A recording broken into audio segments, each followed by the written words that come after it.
Olá pessoal, nós estamos aqui com Robson Vigilato. Beleza, Robson? Seja bem-vindo. Obrigado. Perfeito, olha, vamos começar um pouco diferente aqui. Robson, última prova, qual foi? Foi o desafio Pedra do Baú, em São Bento, Sapucaí, né, que foi 21 km. 21 km. Isso. Perfeito. E essa prova para você tem algum cunho especial ou foi uma prova de rodagem? Como que foi? Não, tem sim. É muito especial porque, além de ser São Bento, Sapucaí, onde eu tenho bastante amigos lá, é uma cidade que eu gosto, uma cidade preparada para corrida de montanha, que é minha modalidade. E também é a cidade que as minhas maiores histórias, as minhas maiores conquistas nas corridas de montanha, eu posso dizer que é lá, né? São Bento do Sapucaí, ali localizado na Serra da Mantiqueira. E a minha primeira prova que eu participei de montanha foi lá, então eu tenho um carinho bastante especial, tanto pelas provas quanto pela cidade. Essa primeira prova sua de montanha foi em que ano? Você lembra? Essa primeira prova minha de montanha foi em 2014. Né? Até 2013 eu era praticamente corredores de prova de rua. Foi onde eu resolvi encarar um desafio em 2014 para a prova de montanha. Já encarei logo uma prova de 50 km, né? E assim, para desafiar o próprio corpo, e foi onde eu peguei o gosto. Então desde 2014 eu venho mestrando tanto a prova de montanha quanto a prova de rua. Perfeito. Vamos voltar um pouco então agora. Robson Vigilato. Quem é Robson Vigilato? Robson Vigilato é um cara que daqui a uns meses vai completar 40 anos, né? Casado, pai de dois filhos, de um casal, e comecei na corrida de rua praticamente em 2002. Minha primeira prova foi em 99. Né? Tive uma passagem pelo futebol também, que foi em 2004. Você sempre gostou de esporte, então? Sempre gostei de esporte. Aí em 2004 eu estava dividindo o futebol e o atletismo. Né? Aí meu nome já foi para a Federação Mineira de Futebol, mas aí não tinha como eu continuar no time da cidade aqui e me dedicar à corrida. Então resolvi ir para o atletismo. E na vida pessoal, hoje eu exerço a função de vigilante patrimonial e escolta armada, e divido esse tempo do trabalho com o esporte. Eu digo que eu sou um atleta amador, mas dedicado. Eu tenho certeza disso. Até um dos fatores nós estamos agora bem cedinho aqui, né? E é uma das perguntas que eu ia fazer. Como que você vê a vida do atleta hoje brasileiro que tem a mesma característica sua? Ele precisa batalhar durante o dia pelo pão, com um trabalho que a gente vai chamar de convencional, né? E conciliar isso com treinamento, que são treinamentos fortes, que não é 21 quilômetros. Eu estou falando dessa prova do baú, né? Certo. 21 quilômetros, ela não leva desaforo para casa, né? Então você precisa treinar. Você não é qualquer pessoa que chega, vou correr. Claro, tem pessoas que podem ter essa aptidão, mas para se destacar como você se destaca, eu sei que existe um processo de conciliar aí tempo bastante complicado, né? É bastante complicado. Às vezes exige muita dedicação, porque um profissional do esporte, ele tem aquele tempo integral para aquela atividade física dele. Já no meu caso aí, em nome de outros atletas amadores, a gente tem que saber conciliar aquilo ali, tem que saber dosar uma alimentação, preocupar com a hidratação durante o dia. Se o treino for de manhã, trabalhou durante o dia, a gente tem que ver tudo aquilo ali. Então, eu digo que a dedicação é um ponto fundamental, isso aí, que nesse percurso do atletismo. Eu vi muitos amigos desistindo justamente porque fica difícil conciliar essas duas etapas, né? E eu penso que para tudo que a gente vai dedicar, a gente tem que dedicar com força total. Eu consigo conciliar muitas vezes o horário de trabalho com o meu horário de treinamento. Então eu acho que isso aí é um ponto que está muito ainda para ser melhorado, mas que eu acho que já que eu já estou bastante satisfeito com esse desempenho. Rola uma pequena inveja daquele cara que é profissional e pode dedicar 100% do tempo para a corrida? Eu acho que sim, acho que não digo que seja bem uma inveja, mas assim, a gente inspira. Claro. Né? É uma inspiração que a gente vê corredores aí que foram amador igual eu sou, que hoje destaca aí no cenário nacional, como Giovanni Santos, que é aqui da vizinha na Terça. São atletas que a gente participou em 2006 a 2009, na mesma equipe, uma equipe que tinha em Pouso Alegre, e foi aonde em 2009 ele profissionalizou, né? E eu continuei, tanto eu quanto outras pessoas, continuamos nossa vida de atleta amador, né? E ele hoje pode ser considerado um dos maiores fundistas aí do Brasil, com medalhas, né, no Pan-Americano, e a gente sabe que é atleta que a gente viu o crescimento e desenvolvimento dele no decorrer do ano, que era corredores que a gente, nas provas de rua, a gente dividia colocações nas provas, né, disputava por colocações correndo na mesma equipe, e hoje é uma inspiração para nós que somos das mesmas idades e para outras crianças aí, outros jovens que vêm surgindo no atletismo, que cresceu muito, ao meu ver, nos últimos 10 anos. Deixa eu te perguntar uma coisa. Temporada de 2019 sua, conta um pouquinho pra gente como é que foi, para qual prova que você se preparou, se foi a do baú ou se teve provas alvos. Conta um pouquinho de como foi 2019 pra gente. Eu sei que você é bom de data, você consegue separar bem. 2019 eu posso dizer que não foi um dos melhores anos, não. Meu melhor ano foi 2013, que tanto questão de desempenho, na época ali eu estava com 33 anos, que eu acho que foi um pico de experiência juntando com a velocidade e aquela resistência do organismo. Foi um dos melhores anos, questão de forças e velocidade. Mas você já fazia montanha? Na verdade, foi quando eu migrei migrando de rua para montanha, né? Que, igual alguns amigos falam, né? Que eu sou tem um amigo meu mesmo, o Brand, que ele fala que eu sou tipo Jason, eu vou ressuscitando nas provas.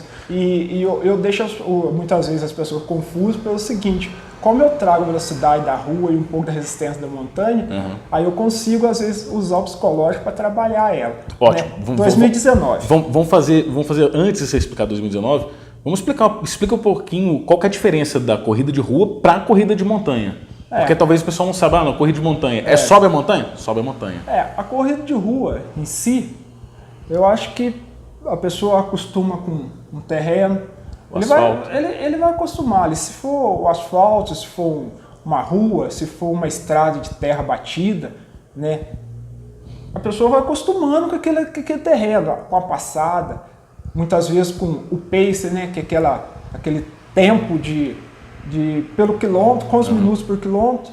Já a montanha é totalmente, digamos assim, que uma surpresa atrás da outra. Você não sabe o que você vai encontrar, se é pedra, se é uma raiz. Às vezes você confunde uma sombra com uma raiz, dependendo da velocidade que você está. É uma resistência, porque a última prova, por exemplo, era 21, mas que foi 24 quilômetros, porque teve uma certa diferença devido a trajetos, e deu quase 3.000 metros de ganho de elevação acumulada, né? Aí, se for analisar por isso aí, uma prova de rua, você faz uma prova aí de 10 km, digamos aí, que muitas vezes não ultrapassa aí 500 metros de ganho de elevação acumulado. Já uma prova de montanha são estilos bem diferentes, onde você muitas vezes tem que tá correndo, outras caminhando, outras mudando totalmente a postura do corpo e da mente, né? Que tem que trabalhar muito a mente na prova de montanha também. Só para explicar um pouquinho, ganho de elevação acumulado é o tanto que você sobe do início da prova, correto? Justamente, o ganho de elevação acumulada é aquilo, o que vai acumulando no decorrer do percurso, né? Às vezes a pessoa sobe aí um quilômetro, e chega no final, hoje em dia, os relógios, tudo vai marcando aquele ganho de elevação acumulada, né? A altiometria e vai ter o pico máximo, o pico mínimo e aquele ganho que você subiu no decorrer da prova. Aí a gente tem uma base disso aí, né? A gente vai às vezes eu vou para a ultramaratona de 50 km que dá mais de 3.000 metros, né, de ganho de elevação. E, por exemplo, São Bento do Sapucaí é um complexo propício para esse ganho de elevação alta e que exige muita resistência mesmo, né? 2019 não foi um ano muito produtivo, principalmente a parte psicológica. Eu tive, em 2019, eu participei no primeiro semestre apenas 2 provas, que foi a Rei e Rainha Serra de Minas, que é em Confidentes, prova que eu sou tricampeão dela, que é de 54 quilômetros. E, assim, não sei, foi pouca preparação, tempo muito curto, fui para ela, praticamente não me senti bem durante a prova, percurso que eu já conhecia, e fiquei em 6º colocado. 6º colocado, segundo na categoria, mas não fiquei muito satisfeito. E como ela estava muito próxima de uma prova que é a Indomit, que é uma outra que acontece em São Bento do Sapucaí, que é 50 km, com a elevação que chega a quase 4.000 metros. Nossa. Então, a prova que eu senti cansaço, coloquei o tênis começou a apertar meu pé, estava bem na prova, numa colocação bem razoável, e fui perdendo colocações. E como eram provas seletivas, onde tinha os melhores corredores de montanha do Brasil, que valia 2 vagas para o Mundial, então eu não saí satisfeito da prova. Foi uma prova no começo de março e depois a outra no final. Então voltei de lá, voltei bastante desanimado, foi aonde eu resolvi dar uma parada com o atletismo, mas eu continuei fazendo serviço de base, mas apenas em academia. Apenas em academia. Aí tinha a Muralha também, que é a prova que eu era o atual campeão, que é o companheiro aí de equipe, o Eduardo Calisto, que é o rei lá da Muralha, né, que já tem aí seus 3 títulos, e eu havia vencido em 2018 e já estava inscrito para 2019, prova que aconteceu em agosto. Só que devido a essa parte psicológica minha aí, acabei que não quis ir na prova. Quando eu resolvi ir, já estava muito em cima, já não conseguia mais vaga de hotel. A questão de, financeiramente falando, também não tinha condições, porque teria o gasto e o custo da viagem, então resolvi não ir. Foi aonde recebi o convite dos amigos aí para participar de uma das etapas do Mantiqueira, que é a prova que acontece ali, São Bento do Sapucaí, Paraisópolis, Sapucaí Mirim. Então voltei na prova que eu já conheci, que eu já era campeão daquele percurso, venci a prova, isso ali com um treinamento de menos de 30 dias, porque a pessoa costuma falar que às vezes a gente para, mas não esquece o que sabe, né? Com certeza. Aí, só que nesse tempo que eu fiquei fazendo esse serviço de base, apenas malhando, fazendo uma hipertrofia muscular e tal, acabei ganhando ali quase 5 quilos. A maioria massa magra, mas que faz diferença numa prova, né? Que meu peso normal geralmente é em torno de 71, 72 quilos. Estava com 76. Fui para a prova, venci a prova, e como tinha a última etapa, que é a prova do Desafio da Pedra do Baú, na qual eu mencionei, de 21 km, eu fui para o 21. E eu costumo dizer que eu fui na garra, aí também foi quando conheci a Vivavox, né? Antes dessa prova, já fui lá, foi a primeira prova que eu participei já no time Vivavox. Eu costumo dizer que acho que a determinação, a persistência fez muito além do que eu esperava, porque eu fui na prova onde mudei minha tática de prova, porque eu sabia que eu não estava tão preparado quanto os atletas que ali estavam, mas eu acho que aquele trabalho de base que eu fiz no primeiro semestre foi como se eu estivesse no meio do ano com os atletas ali no fim do ano. Então eu fui na prova, estava em 10º colocado no primeiro quilômetro, onde eu fui conseguindo colocações e terminei na 3ª colocação numa prova que o meu objetivo era ir concluir para trabalhar aqui psicológico, para pensar assim, ó, 2020 eu tô chegando, eu sou capaz. E eu acho que essa prova aí vai ser uma prova que vai marcar para mim, porque eu mudei muita forma de pensar e as estratégias para 2020. No dia que você fez a prova, a Isa me ligou. Não sei se ela me ligou ou se ela me mandou uma mensagem. Ela me ligou, a Isa é também do nosso time, Sim. né? E falou, Ulisses do céu, você não sabe o que aconteceu. Eu falei, o que aconteceu? Eu levei até susto, né? Eu falei assim, o Robson, ele não tem noção do que ele fez aqui no baú. Foi muito violento, o bicho correu muito, mas correu muito, tinha muito caboclo bom também. Ele fez algo, e eu fiquei assim, caramba. E ela preocupada, e eu acho que ele não tem noção do quão top foi, entendeu? E eu falei assim, nossa, vamos tentar marcar com ele, vamos tentar distrair dele, se ele tem noção do que foi essa vitória. Na verdade, chamo de vitória porque só de você ter contado aí é uma vitória pessoal, querendo ou não, que é o retorno, entendeu? Acredito que te deu garra para 2020, entendeu? Mais um adendo aqui do que foi o comentário de uma parceira de corrida que esteve lá também, correu muito bem, entendeu? Mas foi muito legal, até as fotos, eu vou ver se eu vou recuperar e mostro as fotos de vocês, que foi muito legal para o nosso time, né? Claro. E 2020, Robson? 2020, esse circuito do Mantiqueira aí, que já é eu costumo dizer pro pessoal lá que já é como se fosse o meu quintal ali, que eu pretendo participar, que será 4 etapas, né?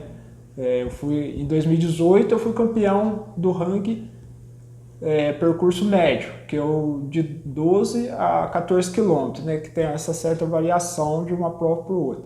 Que na ocasião era 3 etapas, já 2019 foram 4, e eu participei apenas de 2, mas não entrei ali pelo ranking, porque uma eu participei em percurso curto e a outra percurso longo, que foi o 21 e o 7.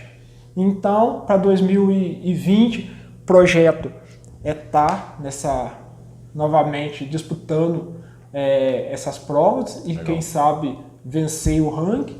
Já estou determinado, vou para os 21 esse ano, resolvi tirar um pouco o pé das distâncias muito longas e voltar para o 21, até para recuperar aquela velocidade e que dá para entrosar essa velocidade com resistência e ver como é que vai surgir no decorrer de 2020. Perfeito. E a outra que é a muralha, né? Que eu costumo brincar com o Caliço, que ali a gente tem que ir ali para morder mesmo a canela, né? Porque ali eu acho que a gente, tanto Caliço quanto eu, sabe que ali é um percurso duro, um percurso difícil, mas desafiador.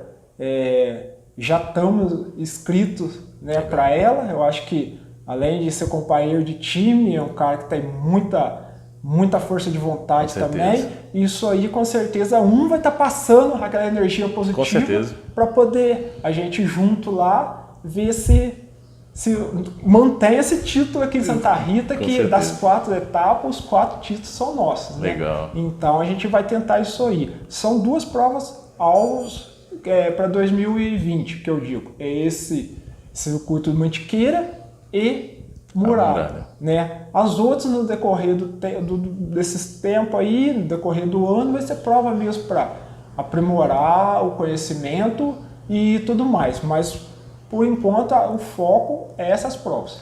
Mas, foi um prazer conversar contigo, Robson. Certo. Beleza? A gente vai te acompanhar em 2020. Fico muito feliz de ter você no nosso time, ajudando a gente, levar o nosso nome nessa região do sul de Minas e fora, interior de São Paulo e o Brasil inteiro, que eu sei que você é um corredor muito conhecido. Beleza? Certo. Brigadão. Eu que agradeço aí pela oportunidade, né? E eu fico muito feliz aí e espero que 2020 seja um ano assim de sucesso para todos nós. Vai ser sim. Com beleza? certeza. Até a próxima. Até mais, galera.